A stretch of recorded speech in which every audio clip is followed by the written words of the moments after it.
All right, here.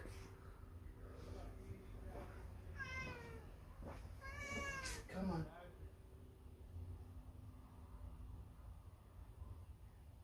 Pretty good, It's cold now. I have to heat it up. You can heat it up a little bit.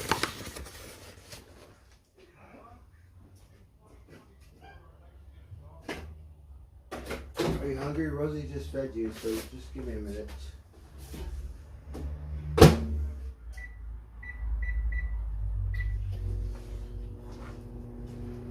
All right.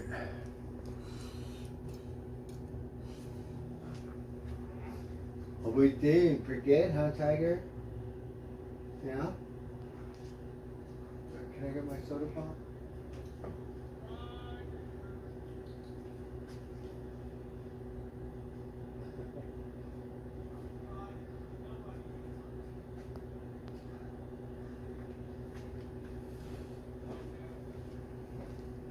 We're hungry. We're all beered out. I've been drinking since this morning.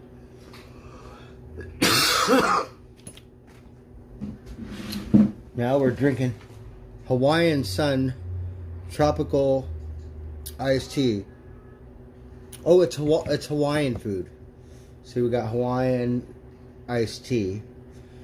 So we ate a burrito, a drink of beer, hit some golf balls. Now we're gonna eat because I'm just a little beard out.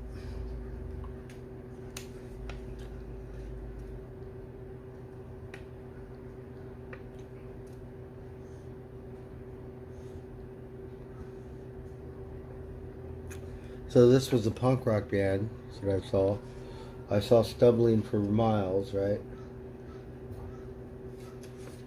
So Tiger had some, right?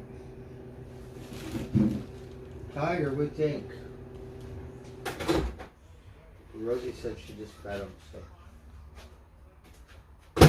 we'll let him hang out over there for a minute. And then so this is what it looks like. We got the barbecue, so it's got barbecue chicken, barbecue ribs, barbecue beef, rice. It's got this stuff that probably was supposed to be called macaroni and cheese, but whatever. I don't care.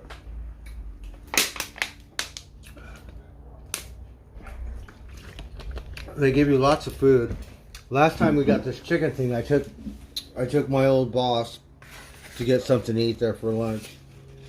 But look at, right? So we got different kinds of beef and chicken, rice, and this some kind of pasta salad stuff. And then we got Hawaiian soda pop. Like it's like $2 more than Jack in the Box, believe it or not. Much better.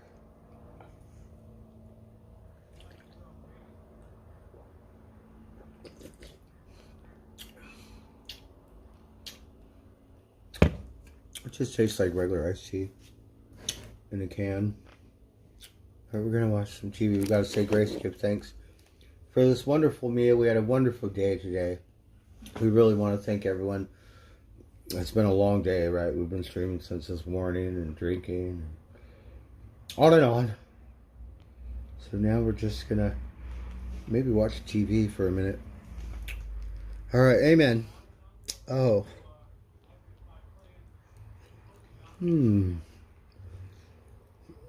Oh, we need soy sauce for the rice.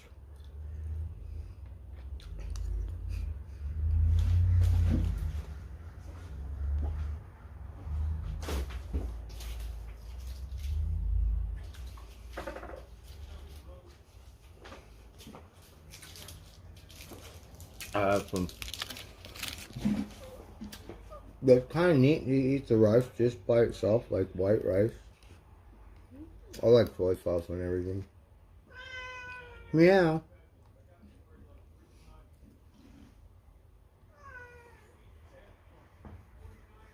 What else you got for you? Look over there.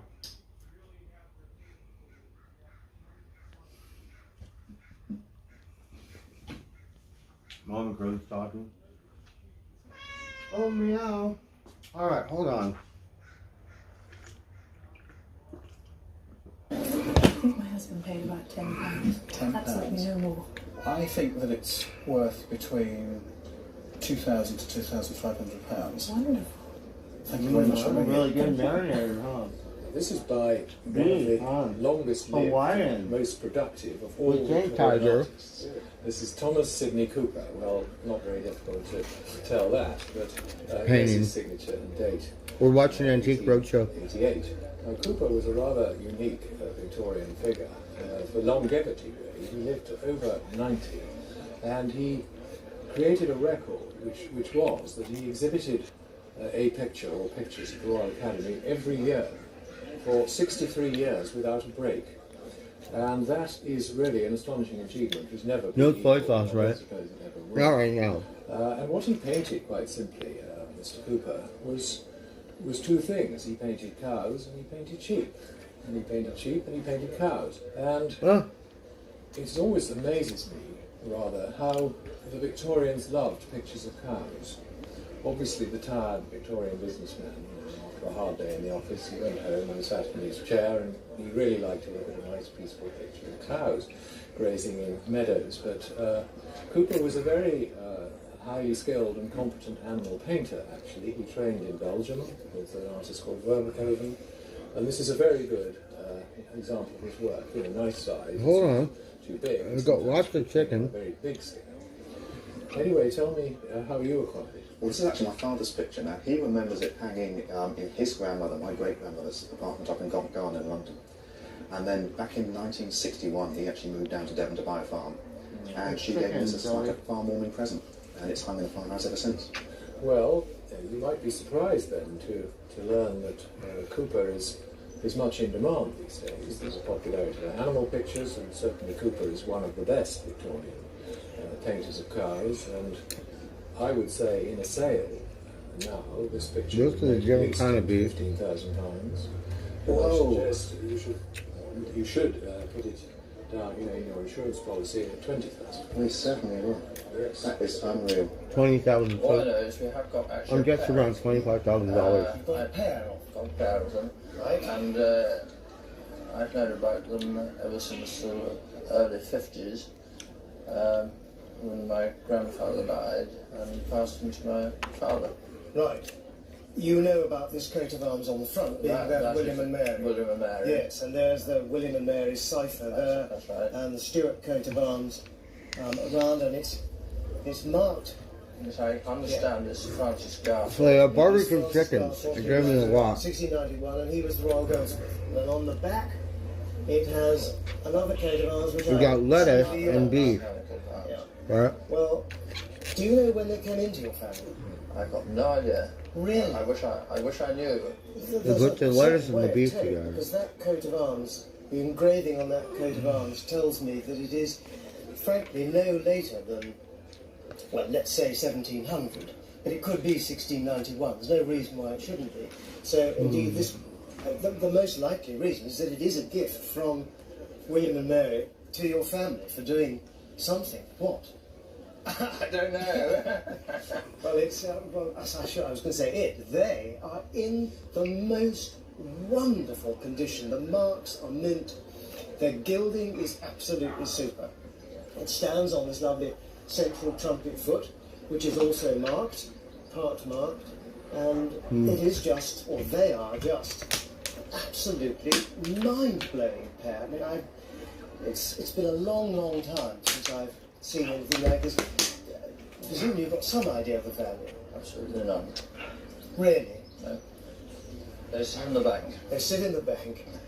Well, They God, sit in the bank. I think I would have to give £100,000 for this. $100,000 That's for the pair. Yeah, which they are just, they are absolutely, completely wonderful. I'm looking at a little toy here. It's like a silver Has, in fact, dish. Pedalled a long way. $100,000. Perhaps further than you imagine. How far has it pedalled with you? It's pedalled about 125 miles down the motorway. So what's Hey, the loser Kelly. We recently I'm moved up eating. from London I don't want to you to see me eat, and, but while I was clearing out the attic, there's a dusty old box. I'm gonna pour some soy sauce on this In rice. the box, and there it stood, or laid. Oh, very good. And who opened the box? Yes. Catch you in the attic. No, too many spiders up there. Okay, well let's have a look and see what we have.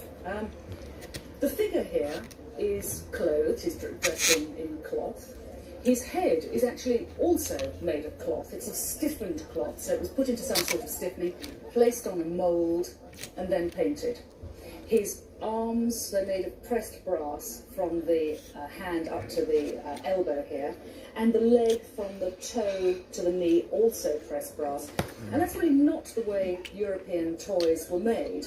These are ribs. Looking at it further, I'm just going to move it a little bit. I'm wanting There's very barbecue beef decorative, ribs. sort of stenciled decoration in the paint down the back of the work box. And here on the side it says patented January the 25th and February 1870. Now all that now starts to ring alarm bells with me. Because it is in fact a very early American toy. So when I said that it's pedalled a long way, actually it's pedalled right across the Atlantic. So it started off in Connecticut and it has come down here. It's made by a company called J&E Stevens, and they were a company that in fact started off in America making hardware, cast iron hardware. So things for the farm, implements, things for the home, heavy duty stuff. They then went into partnership with a company called George Brown in about 1868, and they had a toy making business then. You give them the together bone. they produced an enormous quantity and an enormous diversity of toys for the American market. And that area of America was the area where the clocks were made. And what did they do? They put in clockworks. So you have a toy with clockworks. So it's become a clockwork toy. There you can see it's a very robust movement. It's had a bit of damage. The main problem is that the axle itself has snapped, and I guess that at that point it was packed in its box and put away at some point. We'll get that mended at some point. It would have been really quite powerful because of that spring motor inside, wound up with a clock key, and then as it went forward, obviously the front wheel went round as well as the back wheels, and the legs would go up and down as if it was pedalling the velocipede itself. So yes, I mean it's a wonderful Hey, toy. Moose Mom. It's a Big wonderful Vegas. toy, and it is How's in it fact going? a very collectible toy. In the history of We're watching Antique toy-making Roadshow. in America, this is very early. This is at the beginning, the birth of the American toy industry. In And Britain. there are a lot of American. But this toy is an collectors American who toy that are ended up very, over very there. keen, quite naturally, on their own heritage. I mean, I suppose if you're talking about insurance valuation, I would have said you ought to be valuing it at about £5,000. Right? Does that surprise you? 5,000 pounds. You threw it out last week. Is that true? Really? Oh, well, I'm very pleased. And you persuaded her then, did you? Well, it's only because I knew you used. It's like $5,000. Is it all due to me? How wonderful. I think it used to be worth a lot more, but I think the dollar caught up. I'm not saying, I mean, insurance value is very different to what you don't actually know. get for it if you put it onto the open market today in auction. And obviously you need to spend a bit of money on getting it restored. But it is certainly, it's an important historical piece. It's in restorable condition. It's by the best of all the American toy makers. And it's here at Ford Abbey. Perhaps that's what's meant by the Wheels of Fortune.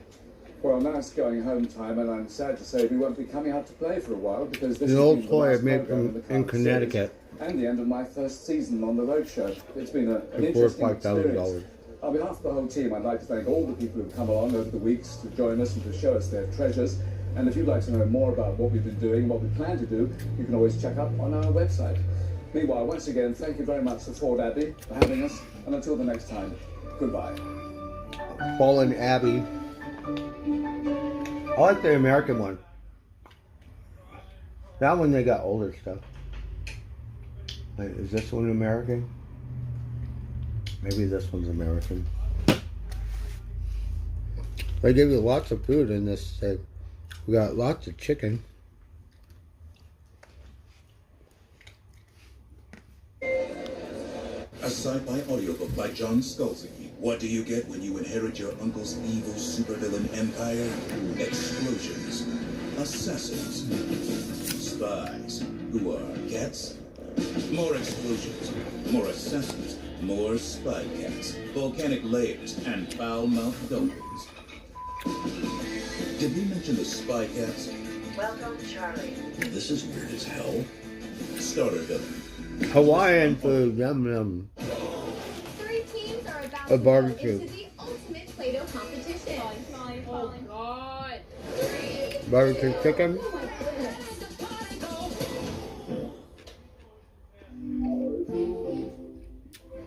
This They give you a is lot of Amazon food. Pharmacy, where the pharmacist hours are all 24 hours. Hi. Where you know what you'll pay before you pay. And Prime members save up to 80%. Where there's no checkout counter, just a checkout button. Incredible.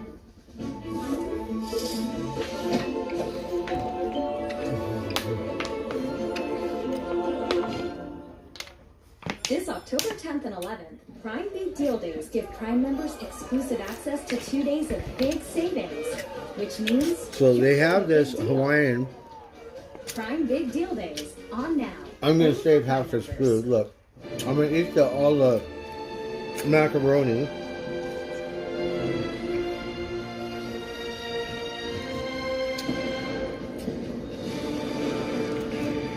But look, I still have a lot.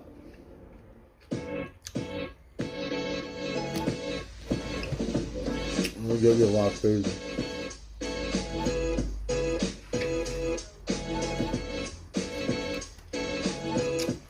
I give it 2 thumbs up. Hawaiian. And whenever she wore anything, she only wore it once and gave it away. Because she gave so much away, that's worth about $400 to $500. In the 1970s, this image graced the posters in many a college dormitory and is also featured on a postage stamp. But an original photograph signed by Philippe Halsman from the original negative, absolutely fantastic photograph. I bought it at the garage sale, paid $1. It's Chinese export silver, early 20th century. Easy auction estimate, $600 to $800. How much? $600 to $800. So for a dollar, that's not a bad return. He bought for $1. We got 3 stoves and they're 3 different things. This is a reproduction. It's not worth anything. This is a nice little toy. He bought it for $1. He's all like, how It's much? about a $200 stove. It's worth Well, what you have $1,200. here is absolutely unbelievable. I collect samples. I love stoves. You never. This is what we call a parlor stove. I like This it is a when, heating right? stove that they would have in the living When they don't room, know and and this they is a get miniature their, of all it. their, I sold they're a like, miniature what? parlor stove Oh about dear. this big at auction about 12 My years ago goodness. for $2,000. This is Right, their the expression. best I've ever seen. Unfortunately, we're missing a door. It is worth. Someone would buy this and fabricate a door for it because it is absolutely fabulous. It's American. We have a patent date of 1888. Never seen anything like it. It's unfortunate that the door is not there. I would have to say it would. A salesman sample collector would be thrilled to buy this for $2,500 to $3,000 and then go about getting it fixed up.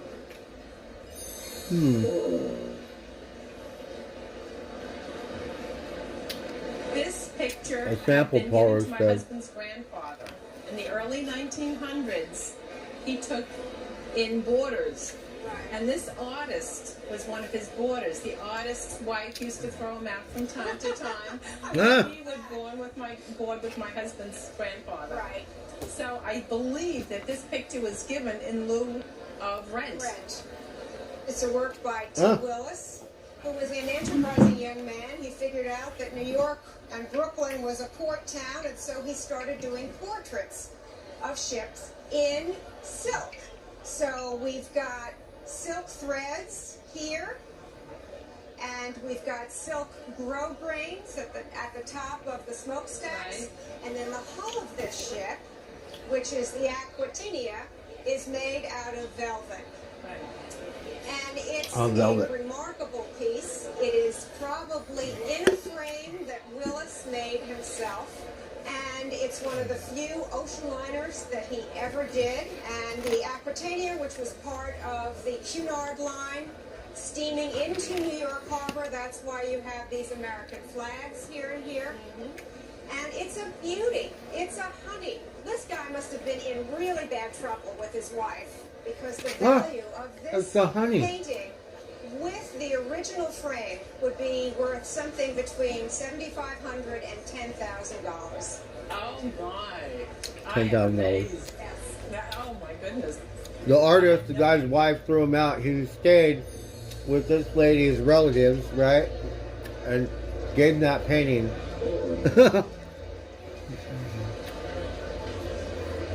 He pissed his wife off. This is a print that was given to my grandfather when the gallery closed. He owned a shop in New York City, and they gave him a stack of prints. My mother, she didn't particularly care for this one. She thought it was too somber for her. So they stayed under a bed in her room for 15 to 20 years. My wife is an art teacher, and we went over one weekend and we looked at the artwork. And when I said Winslow Homer, she was like, "Wow, Winslow Homer! Let's take a look at it." So we researched it out in the library, and I happened to see that this etching, or whether it was the painting or an etching, was in the book, and it was called Perils of the Sea. So your mother had a whole stack of prints, and she basically presented them to you and said, choose what you like, and you can take it. And it is signed by Winslow Homer down here. Have you ever wondered what that is after his name, the N.A.? Yes, I did wonder what that was. It stands for National Academician, and it was basically a society, an artist society around the late 19th century that he belonged to.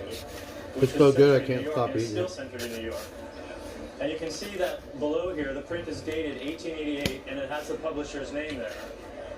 In the 1880s, Homer was working on the coast of Maine. He was making a series of paintings on the theme of the perils of the sea. Incidentally, the title of this painting, very dramatic paintings showing I have a bunch of beer, but I can't drink any more beer. with the sea. They were immediately successful, these paintings. He was one of the most famous artists of his time. I have no cigarettes. Still is, and his paintings were selling very well in the 1880s. I'm not going to buy any. Because of that, he started to make etchings. I think one pack lasted for 4 days, pretty good. So after he made this Painting. painting, it was very famous, very well renowned. He made an etching, and it was printed in an edition of about 100. I don't want to buy any And they right sold now. out immediately too, very, very well. And this is one of the edition of 100 that was printed in 1888. So do you have any idea as to the value of this? No, I would think, well, after speaking to you, I think it would be worth a couple of $1,000 maybe, but I really have no idea. It's really in beautiful condition. I The need signature to is very strong. I don't put see a single $10 problem away with every it. day, right? At auction, I would estimate it at $20,000. I should have saved That's fantastic. I think it would sell very well. Oh, well, thank you like very much. $70. Wonderfully famous etching. Really one of his most popular etchings.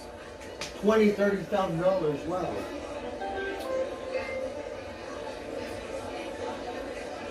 Oh, it says 30 to 50. When I was young, my mother $1,000 for etchings. If I look at it, I was like, and one day the family 50 history grand? came to light, and we noticed another name with my mother's, and so she finally had to confess that she had been married a time before, and she brought this book out Because to the show artist- us about that part of her life. And the book Alright, is well, about that's some her good first fun. husband's father's career. This is Boris Schatz. He started off Oh. as a sculptor. And he trained so riding my in bike Paris, back from the Hawaiian place, Bulgaria in the 1890s. I saw the crazy lady with the cat. It looks really nice today. Then he became an ardent Zionist and traveled to Palestine. So I had another joint roll. I gave it to her. I didn't have any money to give her. The Israeli arts and crafts movement. I gave her a joint. She was normal today. I'm trying to generate a style unique to Palestine, trying to blend together what was there stylistically with the international arts and crafts movement. This is actually a book of his life and work, which was published in 1925 in Jerusalem. And start off by showing this kind of an interesting comparison. You brought another small item with you today, which is this small bronze plaque. And these bronze plaques are copied after his artwork. Here, in his folio, you can see an image of the artwork. I'm not drinking no more beer. I got drunk early. I was drunk all day. At auction. They tend to be fairly readily available. I've actually seen a couple others today. Alright, let's smoke some hot shit. And his importance to collectors is becoming more and more highly prized. This volume itself probably sell in the $750 to $1,000 range. So a nice piece to a puzzle, both for your family and for collectors. How much? This is great. That's worth $1,000. Okay. This is Amazon Pharmacy, where the pharmacist hours are all 24 hours. Hi. Where you know what you'll pay before you pay. And Prime members save up to 80%. Where there's no checkout counter, just a checkout button. Incredible.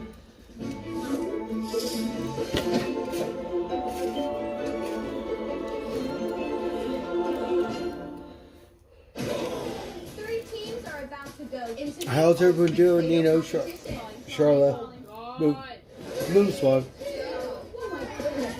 I just got done eating. I was a little drunk. Maybe that's why I sucked really bad. I shouldn't drink that much. I gotta hit golf balls when I'm not so drunk.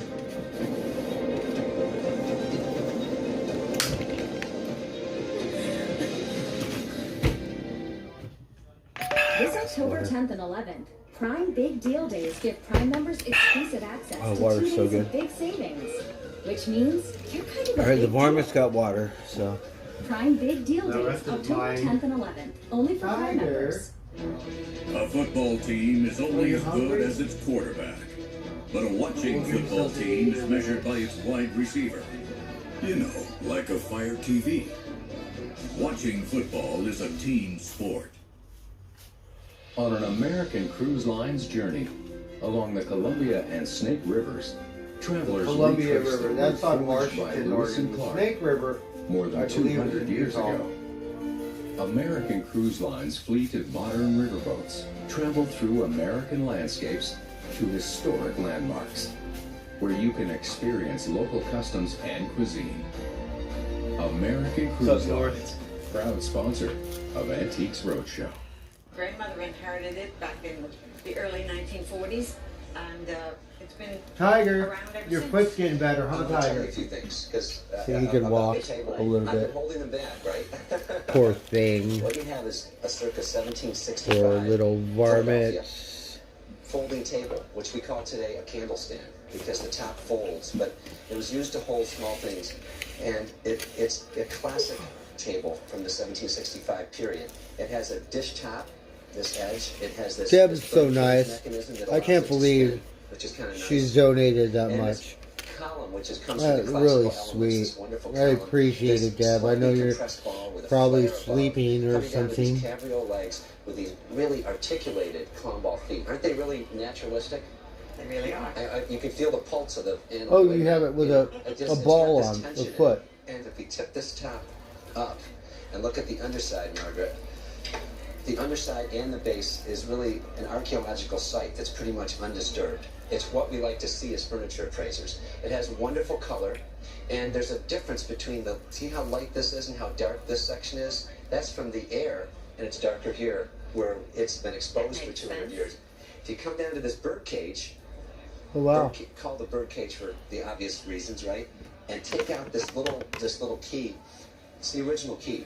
And this holds this whole mechanism together, which I won't take apart, but the color is dark here and light here where the air didn't get. And that's when I say archaeological site, that's what we love to see, because it's the original key and the original little ring that's in here. And if you come down to this area, all this surface is absolutely intact. It really hasn't been abraded. Your family's taken good care of it, even probably 200 years ago. And if we look at the bottom, In the trade, we call it it's an iron spider to hold the legs stable. Has these wonderful rosehead hand-hammered nails. Come over to here. All the tool marks are on the feet. All the colors there. The scribe line. You see that little line right there? That's the original scribe line to mark out this foot and the original circles that are made with a compass. So this is just records all the tool marks of the original maker in Philadelphia in the 1760s.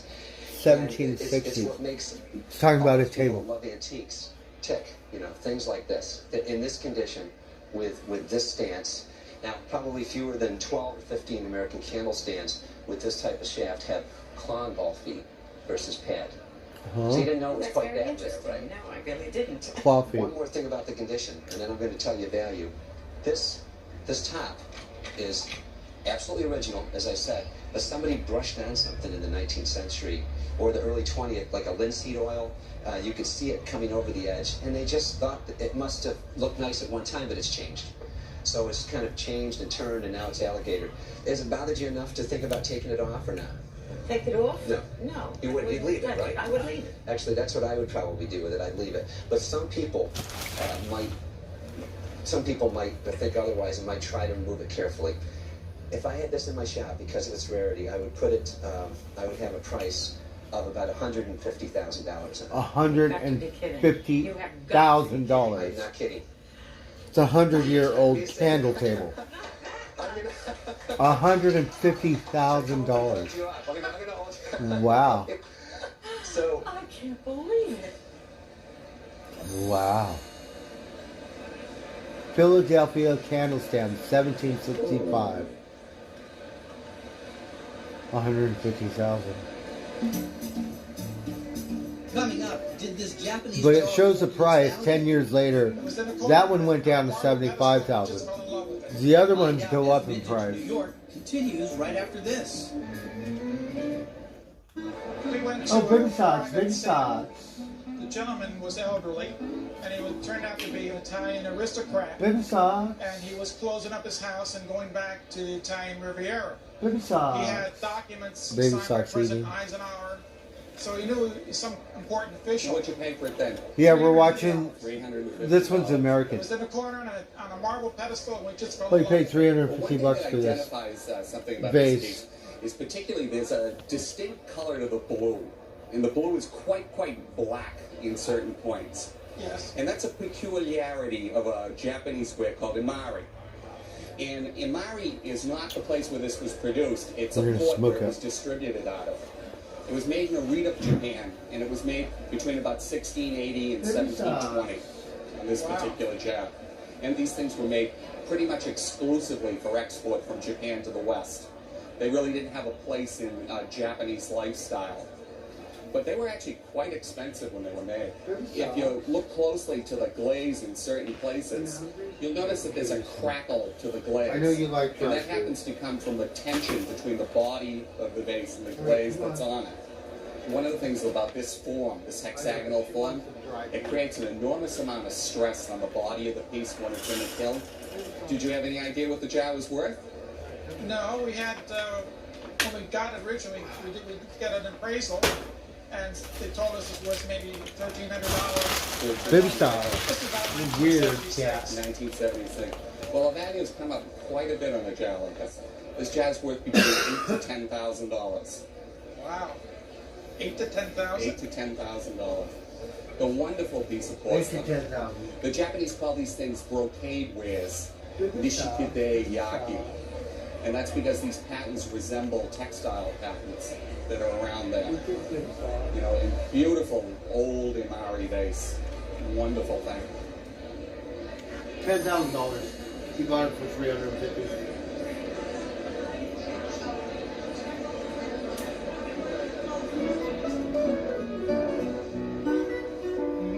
I'm Mark Wahlberg. Thanks for watching. See you next time on Antiques Roadshow. Viewers like you make this program possible. Support your local PBS station.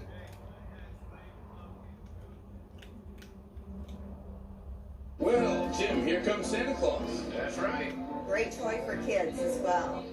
Oh my God. It's very comfortable too. Yeah. I'll tell you. Can I sit in it? Sure you Do you want to can. sit with me? Can you? Sure, Do why you mind? not?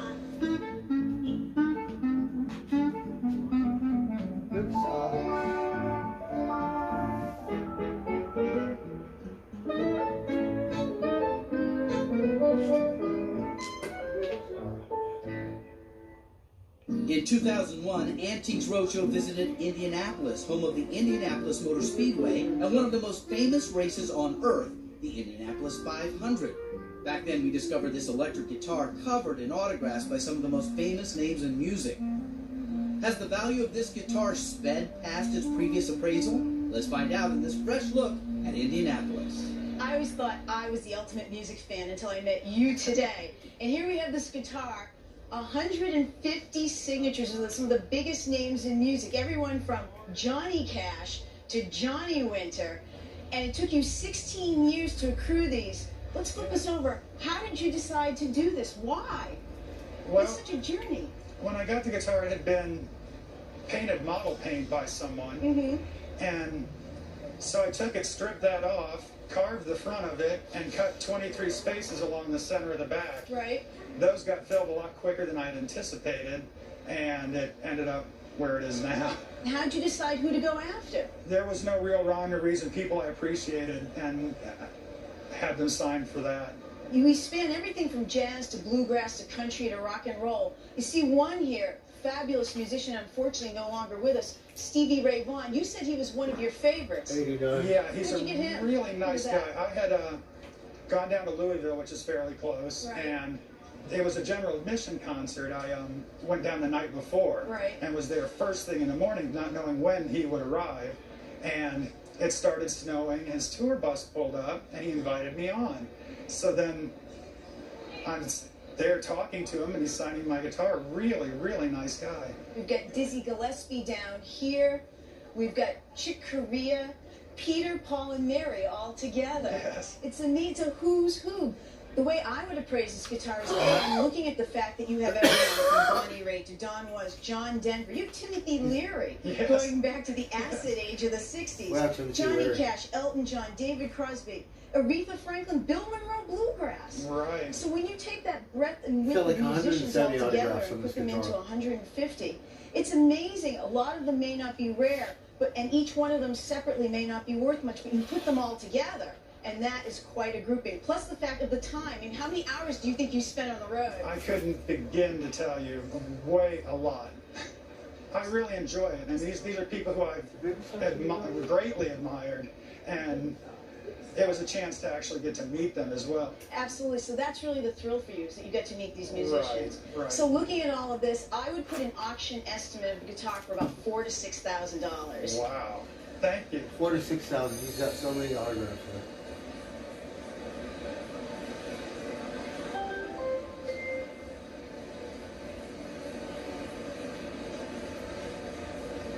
Well, Jim, here comes Santa Claus. That's right. Yeah, well, tell me, where'd you get him? Bought him in a yard sale about 4 years ago. And what'd you pay for it? $200. $200. And did you get any history with it? Just understood it was a store display in a hardware store. Well, that's exactly probably what it was. This is what we call a sales stimulator. It would be used in the store windows to attract attention as you walk down the street. And how did that work?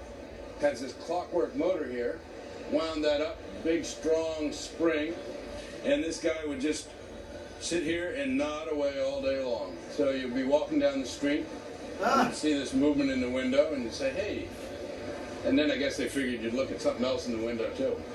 Well, it was made in Germany, and from the 1920s.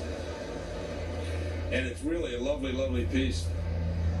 And this is just the way you found it. I see he's got a little feather tree, and he actually would be handling that in his hand, which was sort of in his hands on a little spring, so it would get a little movement too. Well, it's really terrific. What do you think something like this might be worth? Well, I was hoping $300 or $400. Well, I'd say definitely that. You know, you do have a few problems here. The reindeer, it's needing one little repair here. But I'd say at auction today, we're looking at least $3,000 to $5,000. Huh? You're serious? Yeah, 3,000 to so you've got a 5,000. real wonderful piece here. He got it for 200. He's like, what do you think it's worth? Oh, well, I'm hoping 300 to 400. He's saying worth 3,000 to 5,000. Huh? The price went down. 2 to 4. This was my mother-in-law's, and her mother-in-law had given it to her. And I believe it was a wedding gift originally about 1898. That's when they were married. Right. Well, that would be about right because this piece probably dates from the 1890s. This piece would go for between $4,000 and $5,000. Very nice. It's very nice. This is an incredible piece of American jewelry. It dates from the turn of the century, anywhere from 1895 to 1905, and it really represents the finest jewelry that was being made in America. We would put a value of $10,000 to $12,000 on the piece. A sci-fi audiobook by John Scalzi. Well, I smoked all my cigarettes. I had 4 cigarettes today. Empire, and I started smoking early. I'm not supposed to smoke till later. Spies, But that's it. war, cats, more explosions, more assassins, more spy cats, volcanic layers, and foul-mouthed dolphins. Did we mention the spy cats? Welcome, Charlie. Well, this is weird as hell. Starter villain. Listen on Audible. They are the next generation of Native Hawaiian surfing. All the hard work and dedication you put in, you know, comes to these moments.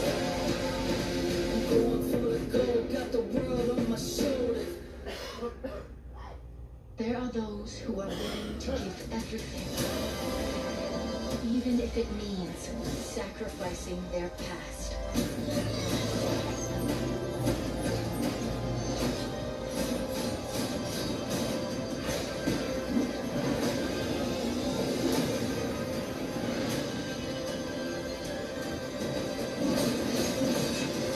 Our fate is in your hands.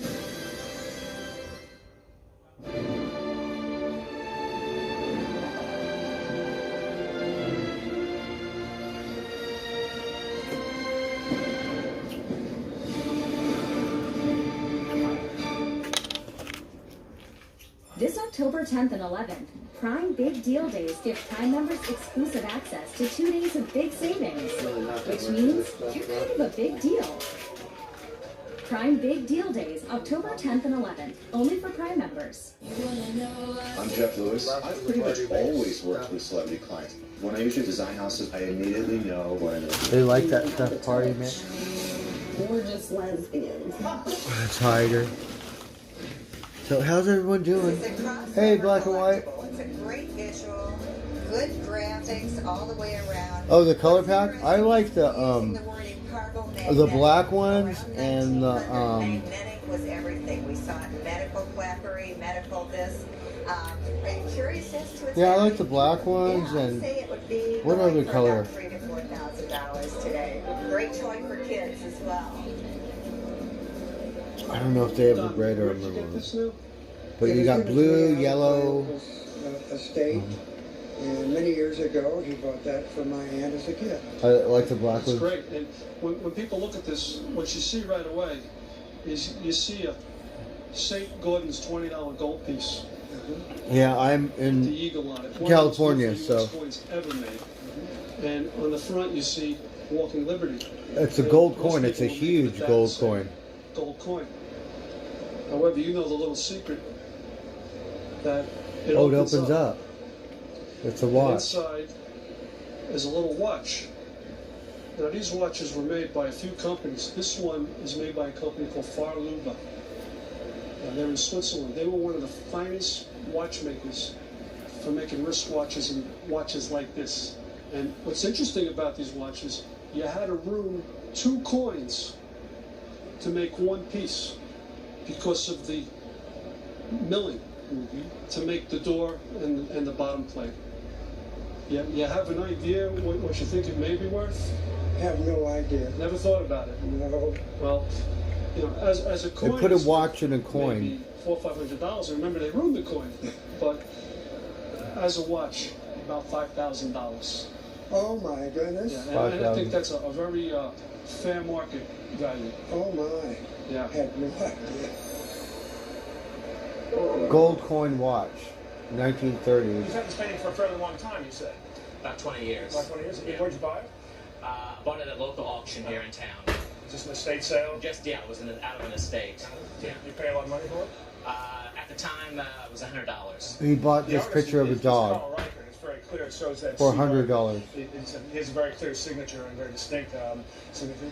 But Carl Reichert is an Austrian artist, and he's a specialist primarily in animals, and specifically dogs. Most of his paintings focus around Bonhams, New York. mostly that small format. But Reichert has two really distinct sort of kinds of paintings. You have one here. One type is the anecdotal painting, and that will tell a story, or it's sometimes humorous. You'll have dogs chasing cats or parrots, and a house being torn up by them. And then there's the other type, which is what you have here, is the purebred dog portrait. Now, the purebred dog portrait in the 19th century is really more of an English kind of domain, and generally the English ones, they show the entire dog, because they're trying to show the conformation, the legs, the tail, the size, and all of that, the proportions. But Reichert focuses primarily just on the faces and the facial expressions. Do you have a dog like this at all? No. You know? No. Well, he's a Great Dane, obviously. And I love the blue of the eyes here, a great color that you pick up. And it's just somebody's specific dog. It was painted probably for commission, like to have a portrait of a family member. But the thing that I really like about this painting is the collar. Hey, Suki girl. Great How are you? illustration of a 19th century dog collar. These collars themselves today are collectible. If you have that collar, it can be as much as $1,000 for just the collar. But as you said, you paid $100. It's probably a good deal. A painting like this by Reichert in one of my auctions, I'd probably put an estimate of about $4,000 to $6,000 on it. He bought it for $100 at a state auction. It's worth $4,000 to $6,000.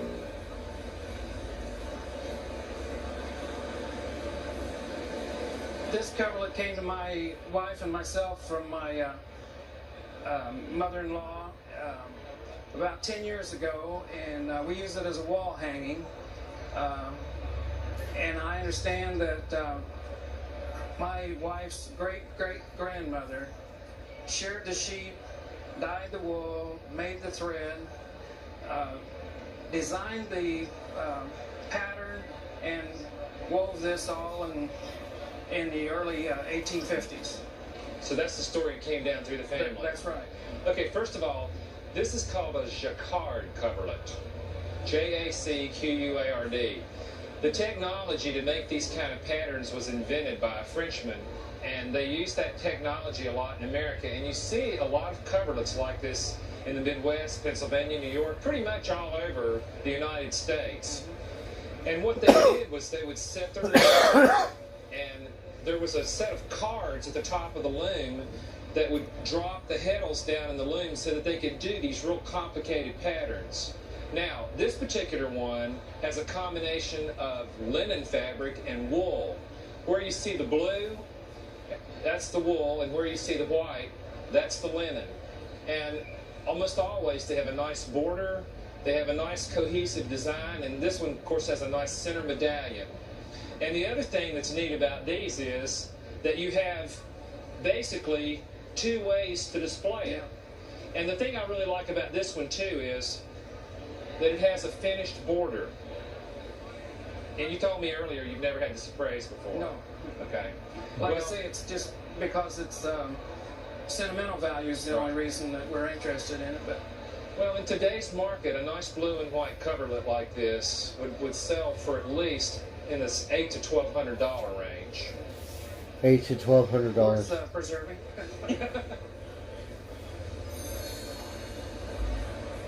It's from the 1850s. His great-great-grandma made it or something. Oh, the price went down. Oh, wah, wah, wah. My mother purchased So they show you 2001, then they go back 2016.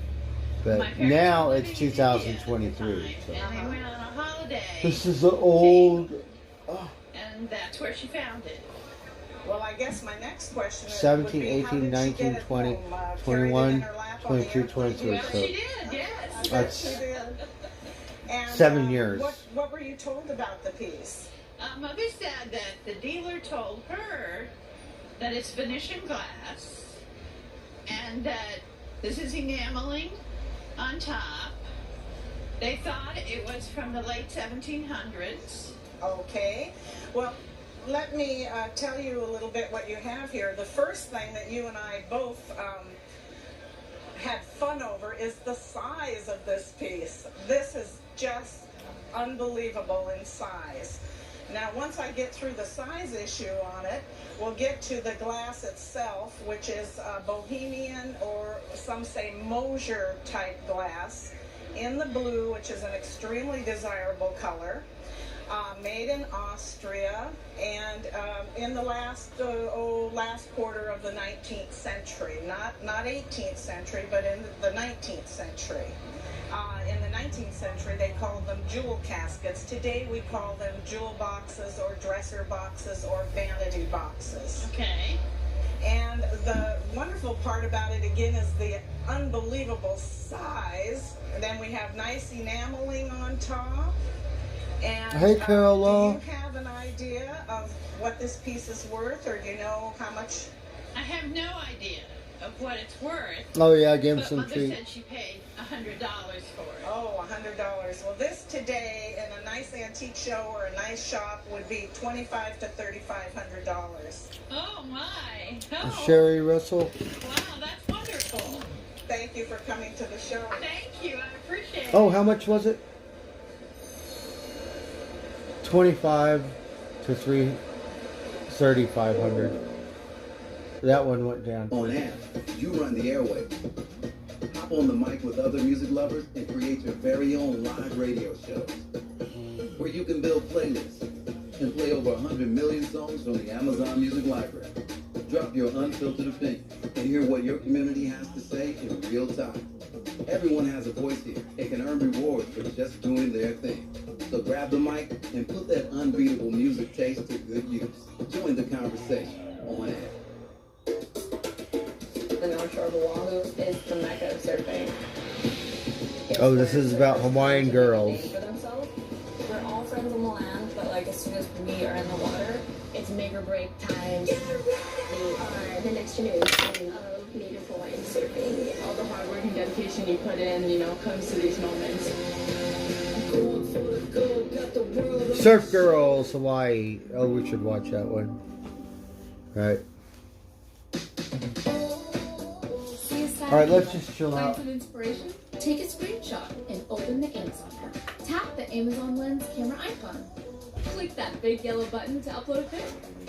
We had fun at the golf course, but I was a little drunk, so I didn't really Shop do too dresses, well. bags, shoes, and more. Yes. It's easy to recreate any look you love with Amazon Lens. But I'm always drunk at the golf course, so I don't know what happened.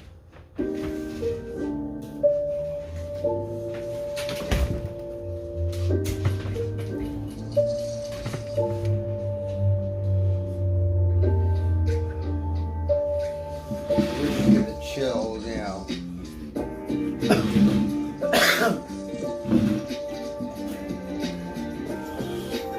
MR, how's it going? I did eat. I ate some Hawaiian food. And I'm still hungry, but I'm gonna wait. I'm out of water. I only have like one Gatorade. I don't want to drink no more beer. $360. It must be worth more in the range of $500. So, you did very well, and it was fun to see an Indiana book. What these are shades for a light fixture. They might have hung from a wall sconce or a 4-light fixture, since there are 4 of them that hung from the ceiling at some point. So these are all made by Steuben, and if you look at the other one doesn't have it. Sometimes they were signed and sometimes they weren't. Well, the table looks to be probably 1880s. Oh, it's beautiful. And the cabinet maker who carved these legs here was really having fun. The dog is just chasing the squirrel right up the tree. It's really cute. 5,000 to 8,000. The Overbecks were 6 sisters who were involved in the arts one way or another, and I like to say is each of them died. The remaining sisters got progressively weirder until Mary was left, and Mary was the last of the 6. She worked primarily in the 30s through the 50s making these sculptural figurines. She signed them all. They're usually signed on the bottom with the OBK mark. She didn't really sign to Mary Frances very often, every once in a while, but she made a lot of brides and grooms, and she was never married, so I thought that was kind of odd. And she made a lot of animals with this suppressed sexuality, with big eyes and their tongues sticking out, really weird stuff. I mean, check out the dog, what was happening there, you know? But that is about a $300 to $400 dog if it's in perfect condition. That's about a $500 dog if it's in perfect condition. These guys here are worth about $300 to $400 a piece. And this man has a chip on his hat, so he's only worth about $1,000 to $1,500. But without the chip, he's about a $2,000 figurine. This is a really good one. I've seen about 500 Overbeck figurines, and that's in the top 1% of what I've come across. Oh, wow. So very nice ones. Take good care of them. They're quite fragile. Nice. I used to keep them on the back of the toilet, so maybe it's a good thing.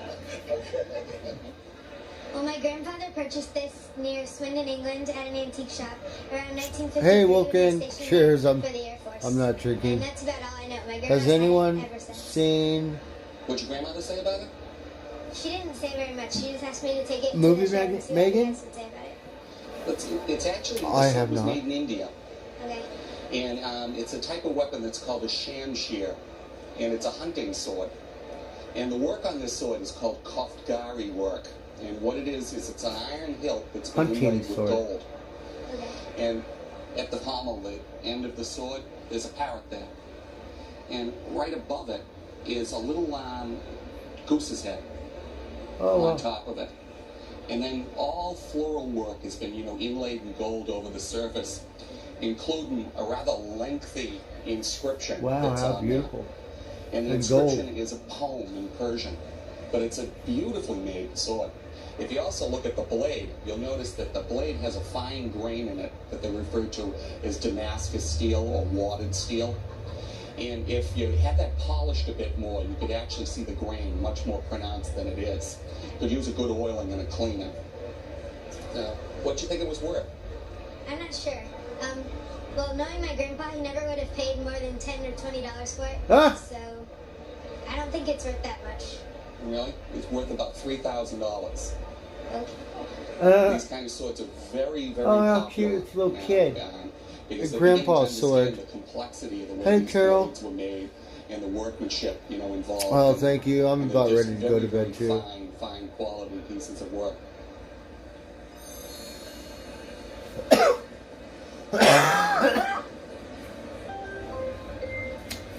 It has gold in it. The little kid don't know. The little kid said, how much do you think it's worth? She said, Grandpa only spent $5, $10, so it's not worth that much. He said we're They had an $5,000. estate type sale, and we purchased it from there. And I talked to his wife, and she said that he had the decoys when they were married in 1943. Yeah. And I credited to Charles Purdue, Right. I guess a rather well-known carver from the Illinois region. And evidently his wife did the painting, or at times did some of the painting. I know they were never used in the water. They've always been used as a decorative type. All right, let's see what else is on TV. I'm tired. These are about the best decoys that I have seen. As you have been told, these are the work of Charles Purdue, who was born in Henry, Illinois in 1874. And he worked in that area on the Illinois River for all of his professional career. And these, which are hen and drake mallards, are from his peak period of output, when he was really at the height of his powers. Hey, PB. This is the hen, and she's got a sleepy eye. You can see the eye beginning to close a little bit. Hey, PB. And Edna, It's pretty Purdue's sweet. wife, Yeah, did, in it fact, rides help with the world of painting. She was difference. the No better of skip. the artists between Charles and herself. This is actually by Charles. Ah. And the way that you can tell it is that the paint is applied in these sort of U-shaped markings. She was much more refined and much more careful, and so the feathering is more feathery. So this would be his This is his work, but they're in mint condition. The paint is great. They're Mhm. lovely form. They've never been used. And so tell me what you paid for them at the auction. We paid $150 a piece for them. Well, this pair of decoys, for the two of them, would be worth between $10,000 and $20,000. 10 and 20,000. Oh, my son will be amazed. He will be amazed.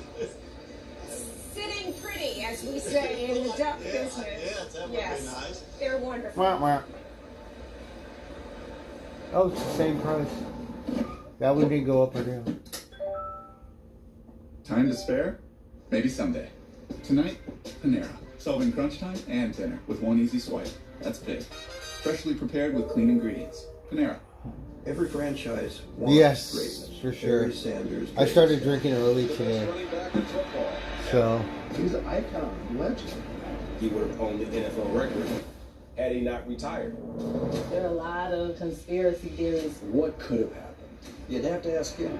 Superstars don't just walk off and leave. Marker?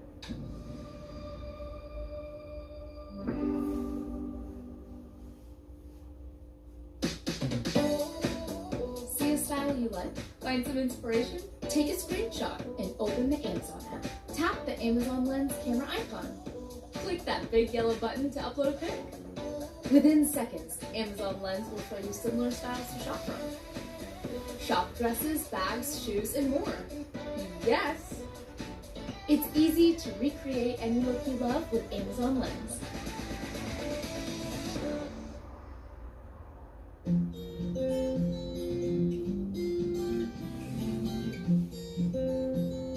Do you guys know what time it is? Is the stock market going to crash? You know, I don't know, because a lot of people, they've been moving their money out of this thing. Like, you know, people that invest. So I think this battery charger is messed up. My battery's been in there for most of the day, and it hasn't changed. Maybe It's that been, battery as charger you is can no good. tell, kept in attics and basements and closets for several generations, handed down from generation to generation. It was sent back from Nashville, Tennessee by my husband's great-great-grandfather, William Locke Hilliard, I hope not. who was You a know, volunteer because with then the things will be really Illinois bad for Regiment. everyone. And he was stationed in Tennessee, sent this back before he was shipped out to Kennesaw Mountain, and that was where he was killed in the Battle of Kennesaw Mountain in Georgia. Wow. This is a wonderful camp scene. I've seen many, many camp scenes from the Civil War. This one actually exists on 3 levels. Most of them just show the camp. But this has a series in the foreground, wonderful vignettes of the kinds of people that were in the camps. You have officers, soldiers. Here's a woman who was probably a freed slave who was working in the camp, making a living as a laundress. And some of these men might have been identified just by the fact of what they were doing. For instance, here's a barber working. And often a barber would have doubled as not only to cut hair, but to pull teeth and things like that. And you have these wonderful little vignettes of the various troops. Here's a very sad scene digging a grave. So it's a poignant piece that shows the individual men. Well, there's a second level that gets into the camp itself and the outline of the camp and the way the military men organize things. And you have tents for the soldiers, but back here, little cabins for the officers. But then the third thing, and very few of these camp scenes have this, there's a wonderful city view, and here's Nashville, Tennessee in the background. Now, I particularly like seeing the state capital of Tennessee, which is still there. It was designed, and the architect was William Strickland, who was from my own town of Philadelphia. So, you know, this is delightful for me. And with the Cumberland River, you have troop transports, you have ironclads, and so on. And you look at the Cumberland River today and you say, how could they get these ships in there? But they were there. And this is really a great piece on the Civil War. I've seen thousands of Civil War prints, read hundreds of Civil War books. I've never seen this print before. You've never had it appraised or anything like that? Yeah, have no idea.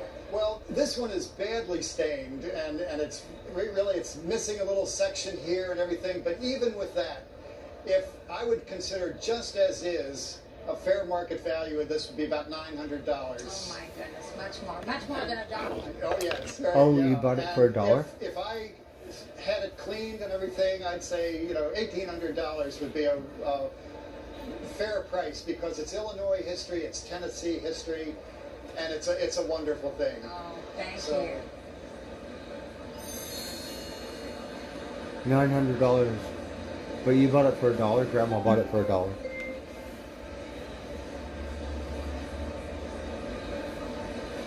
Well, it was made for my great-great-grandmother back in the late 1900s by a man from West Union, Ohio. Okay. And it's been our family ever since.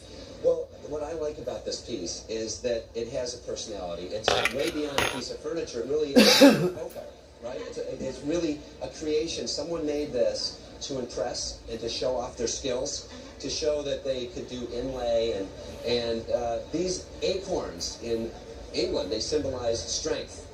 And I love all of these turned elements, these vase and block turned elements. I saw these scratches here. How did those happen? My grandkids. When they were like in their 3 or 4? Well, they're now about 5 and 6. Okay. Yeah. And they did it. Yeah. I don't think it really hurts the value. My 3-year-old would do something like that, I'll tell you. But it does. He just made a couple little lines in here. But when we come down to these scroll handholds, and we can see this one over here, this reminds me, doesn't it remind you of a violin? I wonder if the man who made this also made some musical instruments. And I really like this inlay, these circular motifs all the way down the leg. So all these elements add up to making a piece that is really a folk object. My favorite thing about this rocker are these horses. And is this your favorite also? It is. The detail of this pair of horses flanked by these inlaid leaves, that really is the center of the piece. It gives it the real thrust as folk art. The other thing, the last thing I want to mention is the finish of this thing really helps it, because all the wear from your 3-year-olds and from you using it, you see how it's rubbed it, but it's left the dirt and the dark areas also. So it really has that contrast of dark to light, which is what's nice about having an old finish on a piece. So, do you have an idea of what it's worth? You haven't had it appraised? No, we never have. You said an auctioneer once said you could do really well with it? Yeah. Okay. But, we didn't. And that's why you brought it? You're curious about it? Yeah. We didn't know if you knew who made it or not. The man. We can't identify the artist. It's a folk artist working in a folk tradition. And there are a lot of collectors out there that love pieces like this. And its value in the marketplace, in my shop, in my gallery, I would probably put upwards of about $18,000 on it. Maybe even 20, so in that range, $18,000 to $20,000. You're still going to rock in it, right? Yes. You're going to rock it. And it's very comfortable, too. Yeah. I'll tell you. Can I sit in it? She uses Can you it. sit with me? Can you? Aww. Let's just sit there. Yes. That's nice. I like that. Yeah. Thank you. It's nice. Thank for you, being here. too. It was fun. She's all. Yeah, it is. He told her it was worth $18,000. She's all. I'm still gonna use it. Kids, whatever. Yes, it's nice. Is it nice? Yes, I am. No. These were done in the 50s and 60s by Harris Strong in his workshop, working out of New York in the Bronx. While they They're were tiled. tiled, you would buy them already framed and you would just put them on the wall. For $200. My great-great-grandfather gave this to my great-great-grandmother on their anniversary. Now, she gave this to you. Andy, what did you get? Nothing. Nothing. I guess I'm chopped liver. $3,000 gold necklace. Now it's worth A lot of people $4,000. collect steins. This is that's because it's made by Metlack, company of Villeroy and Bosch, which are really the top of the line under these German pottery steins. Certainly could bring $300, $400 range. And whereas most of the steins we see are in the $30, $50, $70 range. Anyways, I'm gonna go to bed. So, everyone have a wonderful evening. And it's been a long day, but it's been a fun day. So, PB, Carol Law, Cheryl Russell, Charlotte, Wolfgang, Suki Girl, yes, Megan Knapp. Good to see you, MR. Yes, the Hawaiian food was really good. Barry Sanders gave us that. The best running back in football ever. Black and White, Trozy, Had he not retired. Nino, Moo Swan. I'm gonna go to sleep now. Kelly, Joe, Everyone, so good to see you guys. Marker? But a little burnt out.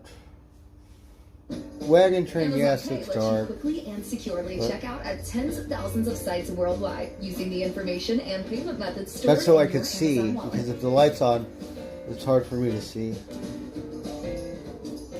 So, Go to pay.amazon.com. have a good Get night. started with Amazon Pay today. Oh, I'm too tired. If I'm you already burnt have an out. Amazon account, just click on the Amazon So- Pay button the next time you shop. I'm about ready for bed. Good night, Wolfgang.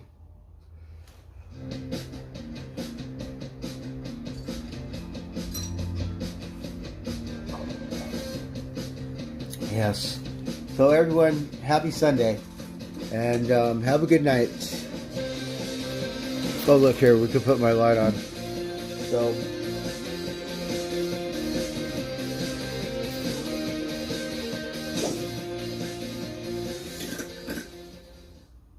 I'm just burnt out. This is a replica. All right, good night. That was owned by my great Love you guys. and this replica was built by my great grandfather. The original barn was